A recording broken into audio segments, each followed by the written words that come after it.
So here is my very messy desk. So let's chit chat and talk about some real ish while I organize my desk and continue to get my life together. Okay, so yeah, that's what we're about to do today.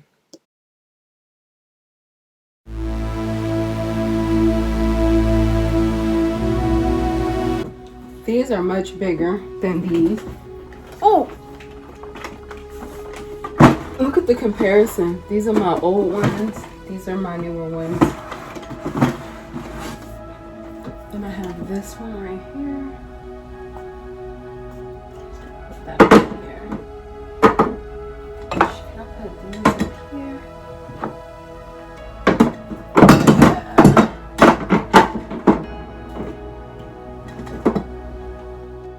So me making these videos is just a way for me to document my journey and to see how far I have come, and also sharing my story. It could probably help someone else who is going through the same exact thing.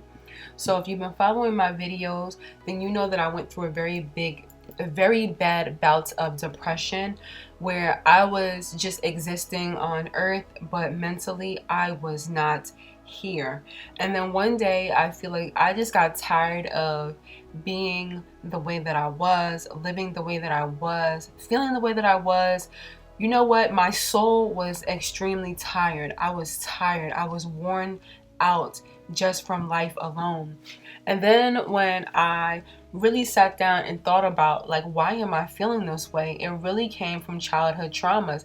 I had no idea that, the things that I went through as a child was still affecting me. These were things that I never dealt with because, the adults in my life told me, get over it. And so I basically just tucked it in the back of my mind, but as the years went on, it just grew and it festered and it festered. I also got these from Milk Cosmetics. I got laced 666 and dark room, so we're gonna put these here too.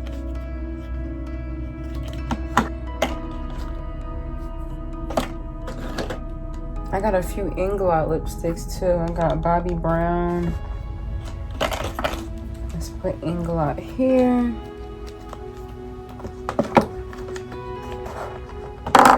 Let's put our Bobbi Brown here. Those are kind of big though.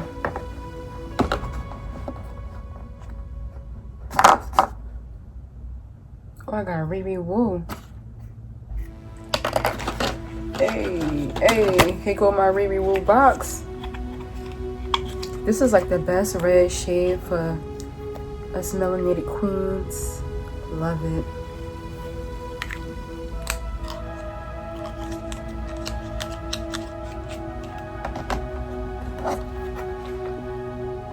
Alright, I got some powders. So we're gonna put them. Side note, please excuse my nails in this video. This was during the pandemic and the nail salons were shut down. So just excuse my nails, okay? And so prior to filming this video and rearranging my makeup, I did get rid of a substantial amount of makeup that I do not use anymore. I'm really trying to become a minimalist and reduce the amount of material things that I own because I really do not need them. I realize that I buy them as a way to just make me feel good, but I really don't care about these items, And I do have a problem with shopping and buying things that I don't need that I am currently working on, So back to what I was saying before, my soul was tired and I felt like I needed to change. So I started to think about what was causing me so much pain. Why did I feel so sad and so hopeless? And basically, like, I was just waiting for my ascension on this earth. I do have a son, and so I feel like he was the person that was keeping me going. And I know in society nobody cares if you're sad, and so I will always go about my days very happy and smiley, and the average person wouldn't think anything was wrong with me. That's why when you hear that someone has committed suicide, I'm not suicidal. Let me put that disclaimer there. Don't call the people on me. You always hear other people say, how? I didn't know. They were always so happy and so chipper, because they know that to operate in the real world, you can't walk around sad. You can't walk around, dragging your feet, because people are not going to want to associate with you. They're not going to want to be bothered with you. They're not going to care most of the time. So it's just best to just carry on as if everything is Gucci. You know what I mean? But really, I was not Gucci.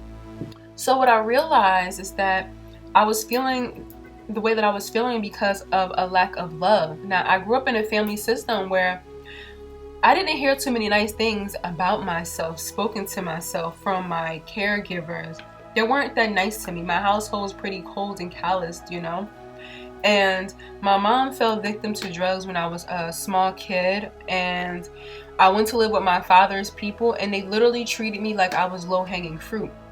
And I felt that energy, and they would say things to me like, oh, she's like that because she's from Jersey City, indicating that, I am, low caliber because of where I am from. And my dad is from the same place, so I don't know why he didn't get that same energy. But growing up and just always feeling like you don't fit into a family system, and then always wanting to, it's human nature to want to belong. And I noticed as I became an adult, I always wanted them to see me in a good light. Oh, if I finished college, maybe they would like me. Or if I accomplished this, maybe they would see the good in me. But no matter what I did, nobody ever saw the good in me. What they did was they would cut me down anytime I would have any achievement. And I'm realizing, like, why am I putting myself through this? Why am I putting myself through wanting these people to show me love and to love me and to speak positivity into me and love into me, and they're not? And anytime I would walk into a room, I would always hear negative comments like, oh, she has weave, look at her makeup, like, and then when I would respond, like, why are you talking to me like that? Or what the fuck is your problem? Oh, you have an attitude problem, look how nasty you are, this is why we don't want to support you. And then I had to realize, Kenyan girl, there are 7 billion people on the earth. Why is it so important for you to want to be liked by these people? And I feel like that was just bothering me in a sense. And growing up, and so I feel like once I became a mother is when I realized that I definitely had issues. Now, when my son was born, his dad's side of the family, they showed him so much love and care. Like, it was crazy. And I loved it. Also, my son also has a younger brother, and sometimes he goes to his younger brother's house for like a couple of days or maybe a week, and his brother's mom welcomes him. Like, she loves to have him over. Like, one time he came home with some new sneakers. Like they just love, people just love on him. And I realized growing up, I was put in positions where I was not handled with care. Like I said, my mother was a drug addict, so I was treated like I was low-hanging fruit. And then my father's girlfriend, like I said, I got my air quotes up, she would hang around my 2 cousins who would basically tell her all of these things, I'm guessing, about me or where I come from, even though they don't really know anything about my mom's side of the family. Just gossip. She felt it in her heart, and it was appropriate to regurgitate those things and to treat me according to, not even really getting to know me, but to treat me crazy because of what other people were saying. And I'm a small child. Like, I don't got nothing to do with any of this stuff. And, I lived with my dad. We lived like in a 5-bedroom, 2-bathroom house, driveway, patio, all that good stuff. Then we lived in luxury condos with my dad's wife. And then when he left me at his girlfriend's house, when I tell you, this house was in the hood, like a pissy hallway type of building. House used to be a mess, white floors, dirty, dishes everywhere. This lady just sitting around all day, not doing anything on welfare. Like, I was totally confused because I did not come from an environment like that, And my dad's wife was a career woman. She got up, she was well dressed, and I was confused. I'm like, why am I here at this lady's house? Like, how could you just leave me here in this environment? Roaches, mice, like, I was traumatized as a child. I just felt like, damn, nobody fucking cares about me. This lady yelling at her kids all day. The people running in and out of the house using her phone because the other people in that building don't got no phone. Child, I'm getting worked up just talking about it. But this is very therapeutic for me. But I'll say all that to say is I experienced a lack of love. So when you see someone who is going through things or are struggling, they most likely lack love. Give them a hug. Talk to them nicely. Talk to them kindly. You know what I'm saying? And like I said, as an adult, it's like I'm grown. I'm way up there in age. Like, I had to realize that I can't keep going through life with this facade, I would say. And I swear, I was in a grocery store one day years ago, and this lady who was also a spiritual reader stopped me. And she was like, yeah, you got this facade on. Yeah, like, she pulled my fucking card, y'all. Like, it's crazy. So growing up, both my grandmother and my dad were both narcissists. My dad was more subtle with his narcissism. Like, if you tried to call him out on his bullshit, it was kind of impossible because it would seem like you were just being petty. But my grandmother, she went full throttle. She would hit below the belt and she literally would try to hurt me, right? And with my personality, I'm a pretty introverted person. I like to stay to myself, and my grandmother would say stuff like, oh, you don't have any friends. I did have friends, but the thing is, I like to be home. I like to hang by myself. And so she'd be like, look at the type of person you are. Like, I just did not understand why my grandmother was like this. I was not a disrespectful kid. I was not cursing her out. I was not disrespecting her. I just didn't understand why she was like this. And my dad would say little smart things, and when I would be like, why are you saying that? Like, that's rude. He'd be like, oh, you're just sensitive, and like just undermine my feelings and call me sensitive. Now, I always say, like, growing up, like, you know, London Tipton, there's a show called The Sweet Life of Zach and Cody. It used to be like on Nick. It was like a kid's show, and London Tipton lived in this hotel where her father basically adorned her with all of these nice clothes, and I think she went to private school and all the good stuff. But she had no parents. Her father was never anywhere to be found. Anytime she needed her father for something, he never showed up. The man who ran the hotel always had to step in. Her mother was nowhere to be found. And that was me. I was very well dressed as a kid. Had lots of things, but I didn't have parents. I didn't have love. I literally raised myself. So when I really stopped talking to my dad, and my family was like, oh, you're ungrateful, look what he did for you. Yeah, but he wasn't there. And my father is, like I said, a narcissist. So he really cares about how people see him. He cares about how people look at him. So him doing those things for me was basically for him. It was so that he can look good. Like, you know, her mother's a drug addict. And, you know, I had to come in and save the day. Look what I've done for her. But my whole life, my dad spent it negging me. And I didn't realize it until I started going to my therapist in 2016. And my therapist were asking me questions.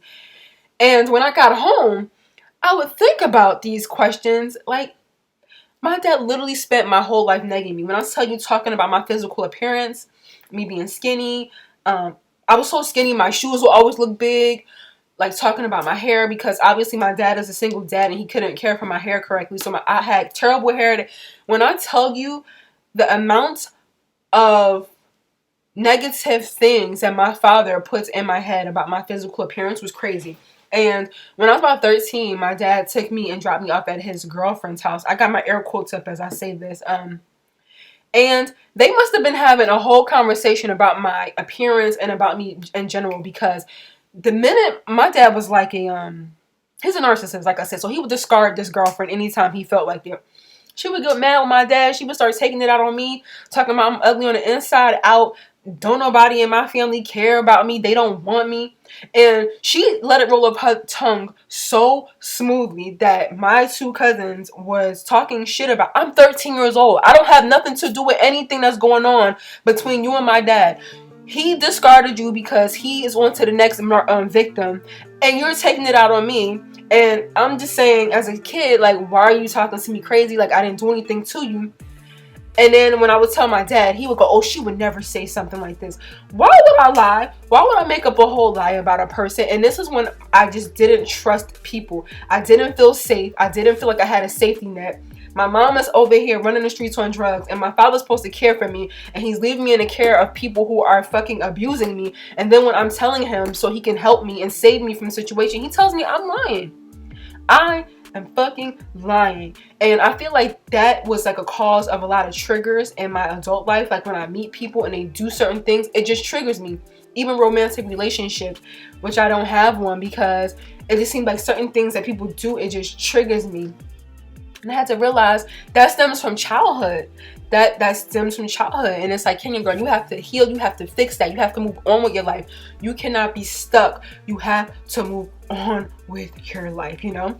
And you know, even dealing with family, and you know, family like I mentioned earlier, halfway fucking with me. And this is my advice to anybody listening to this: do not let people halfway fuck with you, because in the end you are going to pay. And so if you don't know, I'm pretty spiritual. I'm very sensitive to energies, and I run across a lot of spiritual readers who will just give me a spiritual reading for free in the streets. And I remember meeting up with this lady in Atlantic City. Actually, I went to her. There was like a lot of spiritual card readers on the boardwalk, and for some reason I decided to go to this lady. And when I tell you, this lady was when I tell you she read my life and everything was true. I mean, details, not that vague, generic-ish, details. And I remember she told me, stay away from an individual with the initials MC, because to your face they are very nice to you, but behind your back they are talking hella shit about you. I couldn't think of the person's name, and boom, it popped up. A cousin of mine. So I mentioned it to him, like, do you know that this spiritual reader said to beware you, because to my face you nice, but behind my back you be talking shit? He's like, oh, that's not true. I would never talk shit about you. So my family decided to go on a cruise for a family reunion. So this cousin with the initials that the spiritual reader told me to beware of was on this cruise. So I explained to him that I was struggling with social anxiety, and sometimes I don't know whether to talk or not to talk. I don't know if I'm talking too much. I don't know how to act. Like, I'm just real like weird in situations, certain situations and around certain people, and I was struggling. And so like towards the last day of the trip, it's like something clicked in his brain. I'm gonna use it to my advantage. We were just talking about what we were up to, and he's like, oh, you talk too much, you're self-centered, you need to curtail that. Like, it's like he had been waiting so long to say all of this stuff he'd been wanting to say. And it's just like, I just sort of looked at him, and that was the last time I ever really spoke to him, because I had never done anything to this boy. And one of my other cousins always asked me, she always says, you have so many things going on, Kenya. Why don't you ever talk about yourself? Why don't you ever talk about your achievements? Why are you so humble? And this is why I don't say shit, because there's always somebody there ready to cut me down, ready to pull the rug from underneath me, and to make me feel like shit. Like, what was his end goal in this? To make me feel like shit? Like, I just didn't understand it. And then I saw him at another family function, and he's going on and on and on about himself. And it's just like, yeah, you don't care about what's going on with me. Or you were basically halfway fucking with me. Or you were fucking with me, but really you wanted to be like me. You know what I'm saying? So it's just those little situations like that I have with my family that I just had to learn to just not let it get to me, and just say fuck them and just keep it moving with life. Because at the end of the day, I'm a good person. I know I'm a good person. I do help a lot of people, and I just gotta move on with life. And so that's what I'm working on presently, moving the hell on. So I hadn't spoken to my dad in years, so he shows up at my house randomly during the beginning of the pandemic, March of 2020, asking me if I need anything. I said no, and he told me everything that I think is all in my head. Still gaslighting me years later. Rearranged my room, actually cleaned it. The walls look great. Ceiling is white. Let me get on the opposite side of the ring light. Everything is great. I want to do gold accents in here, so I'm probably going to get a gold mirror. Somehow make this gold. I need another lamp because I'm going to need another lamp because I broke my other lamp when I was painting. I'm going to get a gold one. I'm going to get a gold rod. I got to go to Walmart tomorrow and get some new blinds, some new curtains from at home, probably on Monday at home. And then this is my closet. I mean, it's not that grandiose or anything like that, but here's my closet. It's not that grandiose, but I'm successful at reducing my whole wardrobe. And I only bought 100 hangers. I have 4 left. And I told myself, if I have more hangers left over, if I have more clothes and hangers, too bad. Then here's just my computer. Got me some kombucha, some ginger tea, my cigar box. There's nothing really in here. Then I'm about to jump in the shower, but I gotta get one of those the over the door hooks so I can hang up my robes. And then I'm gonna get over the door hooks for that wall too, that door too. And then here are my shoes, and then I have my robes just on a hanger. So behind it is basically all of my summer clothes. Then down to the second rack is my purses, and then I have like jewelry, belts, and like this plastic thing houses like all my underwear, socks, and bras and stuff. And I got some hats under there. The last time I told you guys I was getting rid of that shoe rack because it was so 1990s, so I definitely did that. But I'm gonna get a rack to hang up my either robes or something on the back of here. And that's it. I know it looks basic, but it looks much better than what it looked like a week ago. Oh yeah, this is just a cute little throw blanket that I got from HomeSense. Just wanted to show you a little throw blanket, the first one I ever bought. Yes. So I do spend a lot of time at my computer desk. Then over here it's just like some books, some crystals, incense holder, Palo Santo sticks, and